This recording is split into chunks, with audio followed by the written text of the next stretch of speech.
BPL এবং Dhaka premier league ক্রিকেটে দুর্দান্ত পারফর্ম করে আবারও বাংলাদেশের ওয়ানডে এবং টি-20 দলে জায়গা করে নিয়েছেন শামীম হোসেন পাটোয়ারি। এই যে বাংলাদেশ প্রিমিয়ার লিগ ক্রিকেট বা ডিপিএল, সেখানে তিনি মূলত পারফর্ম করেছেন অ্যাজ ব্যাটার, এবং যখন মাহমুদুল্লাহ রিয়াদ অবসরে যাওয়ার সিদ্ধান্ত নেয় হোয়াইট বল ক্রিকেট থেকে, তখন মূলত আসলে একজন ফিনিশারের খোঁজে ছিল বাংলাদেশ ক্রিকেট বোর্ড, এবং শামীম হোসেন পাটোয়ারির যে পারফরমেন্স সেই বিবেচনায় তাকেই আসলে এই রোলে নেওয়া হয়েছে। কিন্তু এখন পর্যন্ত ব্যাটিং এ তিনি সেভাবে করে নিজেকে মেলে ধরতে পারেননি। স্পেশালি যে দুটো টি-20 সিরিজ তিনি খেলেছেন, পাকিস্তানের বিপক্ষে 3টা এবং সংযুক্ত আরব আমিরাতের বিপক্ষে 3টা, এই 6 ম্যাচে তিনি আসলে ডাবল ডিজিটে পৌঁছতে পারেননি বা আহামরি কোনো পারফরমেন্স তার ছিল না। শ্রীলঙ্কার বিপক্ষে লাস্ট যে ওয়ানডেটা বাংলাদেশ খেললো সেই ম্যাচটাতে তিনি 22 রানের একটা ইনিংস খেলেছেন, কিন্তু খুবই কার্যকর ছিল তার বোলিং। যেই বোলিং পারফরমেন্স বাংলাদেশকে জেতাতে ভূমিকা রেখেছে। 22 রান খরচায় একটা উইকেট তিনি আসলে নিয়েছেন। আমরা ঢাকা প্রিমিয়ার লিগ বা বিপিএল এ শামীম হোসেন পাটোয়ারিকে রেগুলার বল করতে দেখিনি, সেভাবে তিনি বল আসলে করেনি। ইনফ্যাক্ট তার ক্যারিয়ারের দিকে যদি আমরা তাকাই, তাহলে ওয়ানডেতে এখন পর্যন্ত তিনি উইকেট নিয়েছেন ওই একটাই, শ্রীলঙ্কার বিপক্ষে। টি-20তে তার উইকেটের সংখ্যা 1, যেটা তিনি নিয়েছিলেন পাকিস্তানের বিপক্ষে।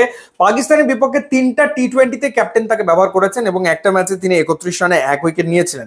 ফার্স্ট ক্লাস ক্রিকেটে তার উইকেটের সংখ্যা হচ্ছে 1, লিস্টে ক্রিকেটে 26টা উইকেট নিয়েছেন এবং টি-20তে তিনি 12টা উইকেট নিয়েছেন। সো রেগুলার বোলার তিনি না, কিন্তু গত কিছুদিন ধরে বা কয়েকদিন ধরে আমরা তাকে রেগুলার বল করতে দেখছি। ইনফ্যাক্ট পাকিস্তানের বিপক্ষে ওই টি-20 সিরিজ থেকে সবগুলো ম্যাচেই তিনি আসলে বল করছেন, এবং তার বোলিং কিন্তু বেশ ভালো হচ্ছে, কোনো সন্দেহ এ ব্যাপারে নাই। যদিও ব্যাটিংটাই তার মূল কাজ হবে, তিনি মূলত ব্যাটিং অলরাউন্ডার হবেন যদি ব্যাটিং এর পাশাপাশি বোলিংটা করেন।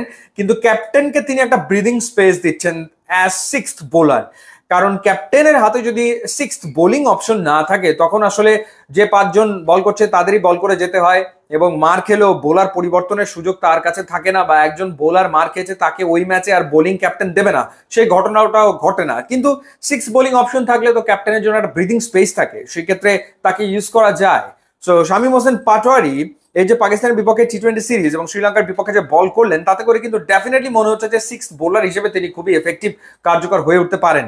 ব্যাটিং এ হয়তো ন্যাশনাল টিমে এখনো ক্লিক করেননি, বাট আমরা ঢাকা প্রিমিয়ার লিগে বা বিপিএল এ তার যে ব্যাটিং দেখেছি, সেটা যদি তিনি জাতীয় দলের জার্সিতে করতে পারেন, তাহলে তো কথাই আসলে নেই। এবং আরেকটা ব্যাপার হচ্ছে, এই বোলিংটা তার ব্যাটিংটাকেও হেল্প করবে বলে আমার মনে হয়, কারণ ফিনিশারের রোলে যে থাকে সে তো খুব বেশি আসলে ব্যাট করার সুযোগ পায় না, স্পেশালি টি-20তে বা ওয়ানডেতে। তো সেই ক্ষেত্রে ব্যাটিং এ কন্ট্রিবিউট করাটা তার জন্য মুশকিল হয়ে যায়, বা 2-4 ম্যাচে রান না করলে তার উপর একটা চাপ তৈরি হয়। কিন্তু সে যদি আবার বোলিং করে উইকেট নেয়, তাহলে কিন্তু সে অনেক প্রেশার ফ্রি থাকতে পারে। তো সেই ক্ষেত্রে শামীমের এই বোলিংটা শামীমের ব্যাটিংয়েও প্রভাব ফেলতে পারে আগামী দিনে। আর যেটা বলছিলাম যে অলরাউন্ডারের সংখ্যা যদি বেশি থাকে দলে, সেটা ক্যাপ্টেনের জন্য ডেফিনেটলি ভালো। সাকিব আল হাসান না থাকার কারণে তো এমনিতেই দেখা যাচ্ছে যে বাংলাদেশ 6th বোলিং অপশনটাকে মিস করছিল। তো এখন শামীম হোসেন পাটোয়ারি যদি ওই সাপোর্টটা দিতে পারে, তাহলে মেহেদী হাসান মিরাজ তাকে ব্যবহার করতে পারবে অ্যাজ ক্যাপ্টেন। এবং দলে যদি এরকম দুটো অলরাউন্ডার, মিরাজ আছে সাথে শামীম হোসেন পাটোয়ারিও যদি ব্যাটে বলে কন্ট্রিবিউট করতে পারে, তাহলে কিন্তু বাংলাদেশের জন্য আসলে ব্যাপারটা দুর্দান্ত হয়। সো লেটস সি, দেখা যাক সেই ঘটনাটা ঘটে কিনা। তবে আশার আলো জ্বেলেছেন, যতটুকু বোলিং করেছেন, খুব বেশি তো করেননি, আশার আলো জ্বালিয়েছেন শামীম হোসেন পাটোয়ারি। সো দেখা যাক আগামী দিনে তিনি আসলে কেমন করেন। ইউটিউব ইনস্টাগ্রাম লিঙ্ক দেওয়া আছে, যোগ দিলে খুবই খুশি হবে। And thanks for watching.